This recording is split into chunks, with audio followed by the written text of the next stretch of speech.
Hello students, welcome to the fourth and the last video of the second chapter of Science 2, Life Process in Living Organism, Part 1. Today in this video we will be discussing about cell division, and the type of cell division which we are going to discuss is meiosis. In the previous video we have already learned that meiosis is a type of cell division which takes place in the germ cells. Germ cells means it takes place in the reproductive cells, that is the sperm cell in the male and the egg cell in the female. As already learned in the last video regarding mitosis, what we learned that in mitosis, one parent cell when it divides, it produces two identical daughter cells. That is, if the parent cell has a full set of chromosomes, the daughter cells will also have a full set of chromosomes. Whereas in meiosis, what happens is one parent cell, when it divides, it produces two daughter cells. Now these daughter cells which are produced, they are having half the number of chromosomes. Like for example, the parent cell, if it has 46 chromosomes, when it divides initially, it will divide into half. That is, the two daughter cells which are formed, they will be having 23 chromosomes. That is half the number of chromosomes. So such cells are called as haploid cells. Further, when these haploid cells, they will divide into the same identical type of cells. So here meiosis is divided into two types. One is meiosis 1 and the second is meiosis 2. तो हमें याद क्या रखना है कि mitosis के अंदर जब एक पेरेंट सेल डिवाइड होता है तो दो डॉटर सेल्स बनते हैं जिनमें क्रोमोसोम नंबर सेम होता है. वेयरएज मायोसिस के अंदर होता क्या है कि जब एक पेरेंट सेल डिवाइड होता है तो दो डॉटर सेल्स बनते हैं जिनमें आधे क्रोमोसोम्स होते हैं. फर्दर ये जब डॉटर सेल्स फर्दर डिवाइड करते हैं तो they will continue producing half the number of chromosome. तो यहाँ पे ये जो half the number of chromosome वाले डॉटर सेल्स है, जब फर्दर डिवाइड करेंगे तो ये डॉटर सेल्स में भी half the number of chromosome, that is 23 ही रहेंगे. तो एंड पॉइंट जो तुमको याद रखना है कि मायोसिस के अंदर one parent cell divides and forms four daughter cells, and this four daughter cells are having half the number of chromosome. So here meiosis has two stages, meiosis 1 stage और meiosis 2 stage. Meiosis 1 stage में क्या होता है, एक parent cell divide होकर दो daughter cells create करते हैं और ये टू डॉटर सेल्स जो क्रिएट हो रहे हैं उनमें half the number of chromosomes होते हैं. वेयरएज मायोसिस 2 में ये जो डॉटर सेल्स है वो फर्दर डिवाइड करेगा. ये जो डिवाइड करेगा उसे माइटोसिस प्रोसेस से ही डिवाइड करेगा. जो हमने माइटोसिस में पढ़ा है वही सेम प्रोसेस ये डिवाइड करेंगे. तो यहाँ पे ये डॉटर सेल डिवाइड होकर दो डॉटर सेल्स क्रिएट कर रहा है, ये डॉटर सेल डिवाइड होकर दो डॉटर सेल्स. यानी अल्टीमेटली जो है हम पिक्चर क्या देख रहे हैं कि एक parent cell ultimately 4 daughter cells create कर रहा है और ये 4 डॉटर सेल्स के अंदर half the number of chromosomes होते हैं. तो इनको हैप्लॉइड डॉटर सेल्स कहा जाता है. In the tabular form, if we have to understand meiosis process, we can see on the board meiosis has two stages, meiosis 1 and meiosis 2. This meiosis stage is further divided into two steps, karyokinesis 1, cytokinesis 1. Karyokinesis we have already learned, it means nuclear division. So here it is karyokinesis 1, cytokinesis means division of the cytoplasm, cytokinesis 1. Further, this karyokinesis 1 is again having the further steps. We have learned about PMAT in mitosis in the previous video. The same thing you have to remember here.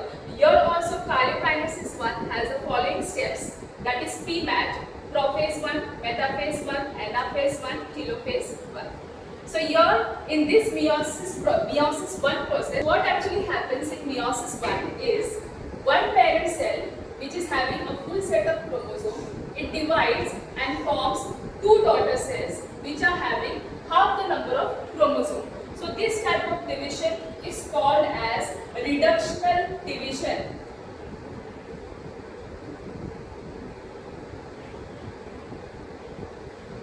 क्या याद रखना है वापस से, एक parent cell जिसके अंदर full set of chromosome है. जैसे एग्जांपल ह्यूमन बीइंग का लो, अगर पेरेंट सेल के सेल न्यूक्लियस के अंदर 46 क्रोमोसोम है तो ये एक सेल डिवाइड होकर 2 डॉटर सेल्स क्रिएट करेगा और ये दोनों डॉटर सेल्स के अंदर half the set of chromosome मतलब 23 क्रोमोसोम्स होंगे. तो ये जो मायोसिस 1 का डिवीजन है उसको रिडक्शन रिडक्शनल डिवीजन, क्योंकि क्रोमोसोम नंबर रिड्यूस हो जाता है, इसलिए उसको रिडक्शनल डिवीजन भी कहा जाता है। Further we proceed to stage number 2, meiosis 2. In meiosis 2 stage, what happens? Whatever daughter cells are formed in meiosis 1, ये daughter cells जो है further division करेंगे और ये division is same as mitosis.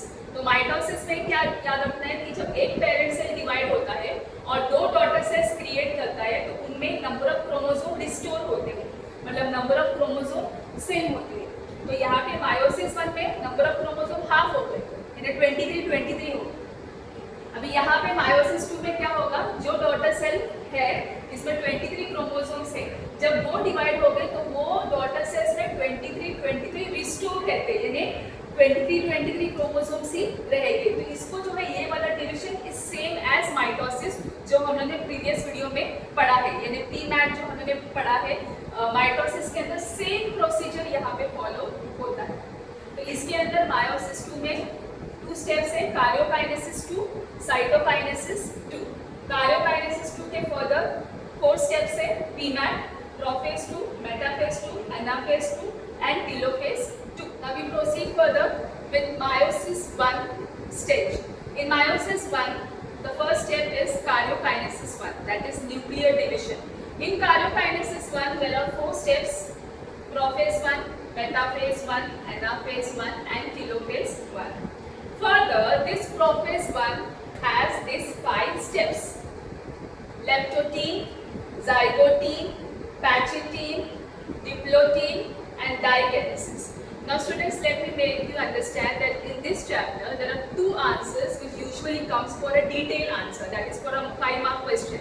So first is mitosis and the steps of mitosis, and the second is prophase 1 and the steps of prophase 1. So this answer and the mitosis answer, these 2 answers are very important from this chapter, from the detailed answer. Prophase 1 के ये 5 stages है, leptotene, zygotene, पैचेटीन, diplotene, डाइकिनेसिस। अब ये sequence याद करने के लिए मैंने यहाँ पे एक क्लू वर्ड ब्रैकेट में लिखा है, ले, जी, पा, दी, दी। तो यहाँ पे वर्ड क्या याद रखना है कि लेजी, पागल, दीदी। तो यहाँ पे ले, LE, ले से लेप्टोटीन, जी से जाइगोटीन, पा से पैकिटीन, डी से डिप्लोटीन और वापिस डी आता है तो दैट इज डाइकिनेसिस। तो यहाँ पे ले, जी, पागल, दीदी, ये वर्ड याद रख के हमको ये स्टेजेस का सीक्वेंस याद रह सकता है। So we start with the answer of stages of prophase 1। Prophase 1 का जो सबसे पहला स्टेज है उसका नाम है लेप्टोटीन। अभी लेप्टोटीन स्टेज में क्या होता है वो ध्यान में रखना है कि यहाँ पे हम लोग को प्रोफेज के पहले इंटरफेस आता है। वहाँ पे याद रखना कि कभी भी सेल डिवीजन होने के पहले जो सेल है वो डिवीजन के लिए रेडी होता है, और वो रेडी होने के लिए उसमें जो भी जेनेटिक मटेरियल है, उसका जो भी DNA जेनेटिक मटेरियल है, क्रोमोसोम है, वो डेवलप हो जाता है। क्योंकि जब तक वो डेवलप नहीं होगा वो जो है नए सेल्स के अंदर डिवाइड होकर इक्वल नंबर ऑफ क्रोमोसोम नहीं दे पाएगा। तो यहाँ पे भी जैसे हमने माइटोसिस में प्रीवियस वीडियो में पढ़ा था कि यहाँ पे जो जेनेटिक मटेरियल है वो डेवलप हो जाएगा, तो जो भी क्रोमोसोम्स है वो डबल हो जाते हैं, उनका रेप्लिका तैयार हो जाता है, तो उनका सिस्टर क्रोमैटिड या उनका जो है रेप्लिका तैयार होता है। तो यहाँ पे आप लोग को सेल का डायग्राम दिख रहा है, ये सेल है, सेल का सेल मेम्ब्रेन, ये अंदर जो थ्रेड लाइक स्ट्रक्चर्स है, ये थ्रेड लाइक स्ट्रक्चर्स को क्रोमैटिन फाइबर्स या क्रोमोसोम्स भी कहा जाता है। ये है न्यूक्लियर मेम्ब्रेन, ये अंदर जो एक स्फेरिकल बॉडी है उसको न्यूक्लियोलस कहा जाता है। ये जो सिलेंड्रिकल बॉडी न्यूक्लियस के बाहर है उसको सेंट्रियोल्स कहा जाता है। ये सेंट्रियोल्स इंपॉर्टेंट है जो स्पिंडल फाइबर्स क्रिएट करते हैं सेल डिवीजन के टाइम पे। अभी यहाँ पे लेप्टोटीन स्टेज में होता क्या है कि ये जो थ्रेड लाइक स्ट्रक्चर्स है, अभी प्रोफेज 1 स्टेज में इसके पहले जो इंटरफेस आता है उसमें क्या होता है कि ये जो जेनेटिक मटेरियल है वो डेवलप हो जाता है, तो जो भी क्रोमोसोम्स है उनके रेप्लिका यानी सिस्टर क्रोमोसोम्स तैयार हो जाएंगे। मैंने यहाँ पे जो ओरिजिनल क्रोमोसोम है उसको रेड से शेड किया है, और जो उसका रेप्लिका तैयार होता है, उसकी कॉपी तैयार होती है, उसको मैंने ब्लू कलर के थ्रेड्स में ड्रॉ किया है। तो यहाँ पे तुमको 2 कलर के थ्रेड्स दिख रहे हैं, एक ब्लू और एक रेड। तो ये क्या है, सिस्टर क्रोमैटिड्स है। तो लेप्टोटीन स्टेज में सबसे पहला क्या होता है कि जो थिन थ्रेड लाइक स्ट्रक्चर्स है वो कंडेंस होना शुरू हो जाएगा। लास्ट टाइम ये आप लोगों को माइटोसिस एक्सप्लेन करते हुए बताया था। कंडेंसेशन में क्या होता है कि ये जो थ्रेड्स जो खुले हुए हैं, ये थ्रेड्स जो है वाइंड होना शुरू होते हैं और वाइंड होकर वो जो है ये स्ट्रक्चर जैसे दिखाई देते हैं, एक्स जैसा स्ट्रक्चर दिखाई देता है। तो वैसे ही लेप्टोटीन स्टेज में ये थ्रेड्स वाइंड होकर they form this x like structure. So this is condensation of the chromosomes. तो लेप्टोटीन स्टेज के अंदर ये क्रोमोसोम्स कंडेंस होना शुरू हो जाते हैं। कंडेंस होने के साथ साथ ये बात में ध्यान रखना है कि यहाँ पे ये स्टेज के अंदर न्यूक्लियस वैसे की वैसे ही रहेगा, न्यूक्लियर मेम्ब्रेन की वैसे की वैसे ही रहेगा, सेंट्रियोल्स की वैसे ही रहेगा। खाली जो है न्यूक्लियस के अंदर जो है चेंजेस आना शुरू होते हैं। तो यहाँ पर लेप्टोटीन स्टेज में जितने भी क्रोमोसोम्स है वो कंडेंस होकर सब लोग जो है अपने सिस्टर क्रोमैटिड्स के साथ में अटैच हो जाता है। तो यहाँ पे हर क्रोमोसोम अपने सिस्टर क्रोमैटिड्स के साथ अरेंज हो जाएगा। तो आप लोग को जो है ये क्रोमोसोम्स है और ये उनके सिस्टर क्रोमैटिड्स के साथ में वो लोग जो है दिखाई दे। तो ये स्ट्रक्चर्स जो है फॉर्म होना शुरू हो। Here I have drawn the diagram of leptotene and the points to be written in leptotene. In leptotene, as you can see here in the nucleus, the chromosomes they have condensed and they are seen clearly with their sister chromatids. Here, initially the chromosome they start condensation and they appear with their sister chromatids. So these 2 points you have to remember in leptotene.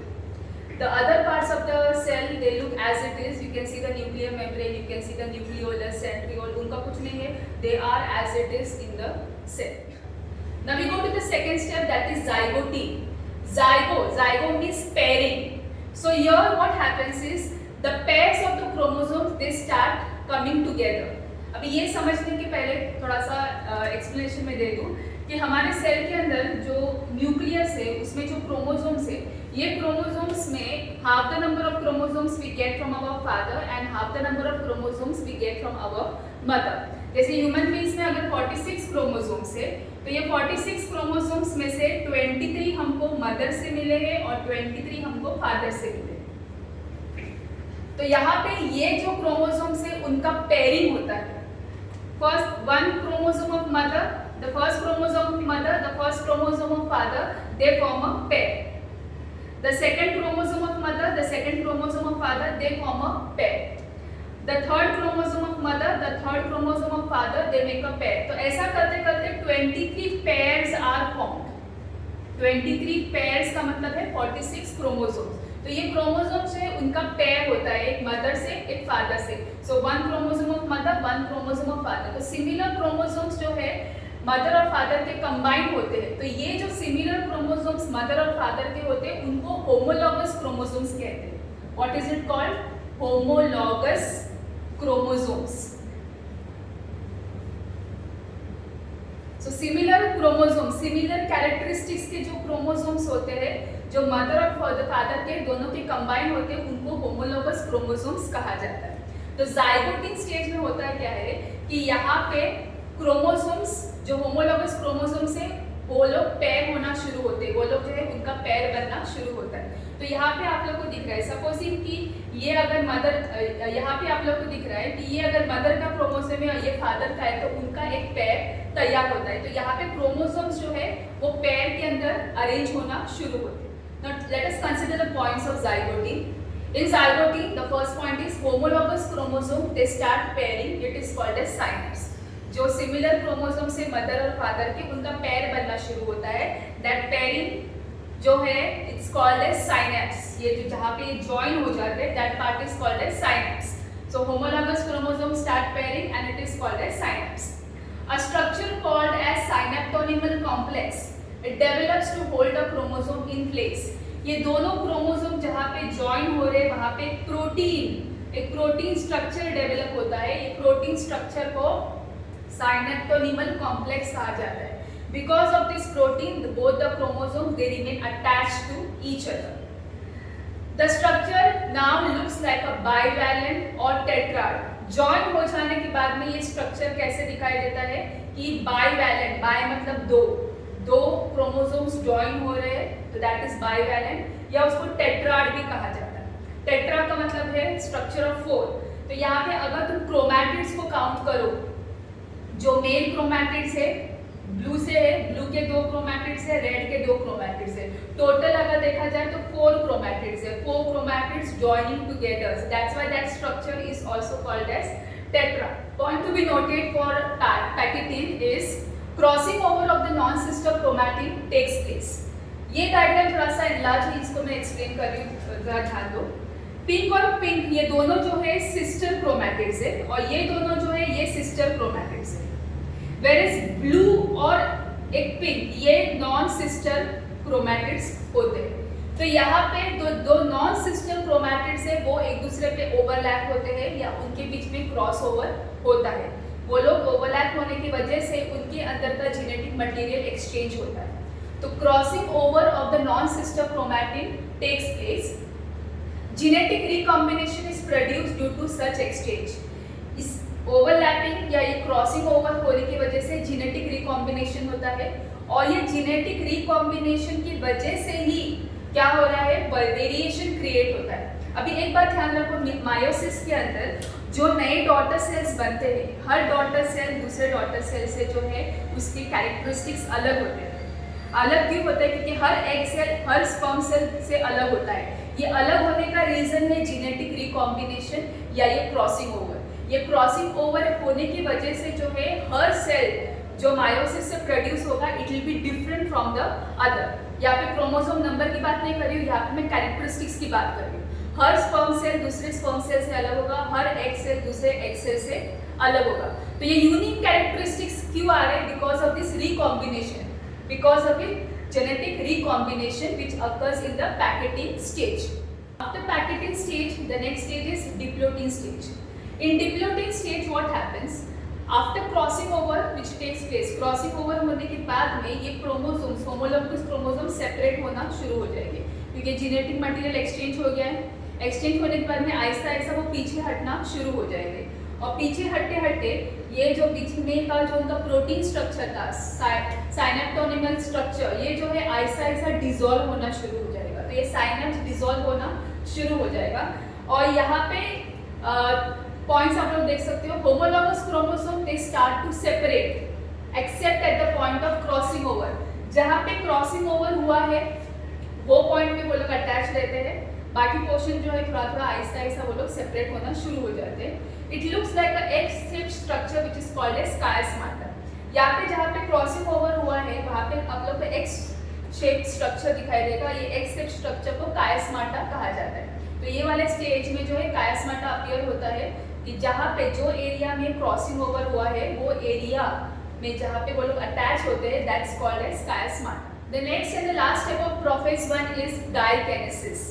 Dikinesis is same like we had learned in prophase of mitosis. यहाँ पे क्या होगा कि ये जो दो homologous chromosome से जिनके बीच में कायस्माटा से वो अटैच है, अभी वो कायस्माटा जो है टर्मिनेट हो जाएगा, कायस्माटा जो है डिसॉल्व हो जाएगा and they will be somewhat separated, थोड़ा बहुत अलग, यानी फिर भी अटैच लेकिन थोड़ा बहुत वो लोग अलग दिखाई देंगे। तो that is termination of chiasmata. The centrioles, ये जो सेंट्रियोल्स है they move at the opposite poles of the cell और इनमें स्पिंडल फाइबर्स निकलना शुरू हो जाते हैं। The centrioles move to the opposite poles of the cell and they produce the spindle fibers. The nucleolus present in the nucleus it disappears. और ये nuclear membrane भी आहिस्ता आहिस्ता डिसअपियर होना शुरू हो जाता है। So nuclear membrane also disappears. So points of the dikinesis: termination of chiasmata, centrioles move to the opposite poles of the cell, the nucleolus disappears, nuclear membrane starts to disappear. So here students, we have finished with the steps of prophase 1, leptotene, zygotene, packaging, diplotin and dikinesis. I hope you have understood the explanation of prophase 1 with the diagram. I have given the points also. So make a note of all these points and the diagrams. It will help you to frame the answer for the steps of prophase 1. Thank you for watching the video.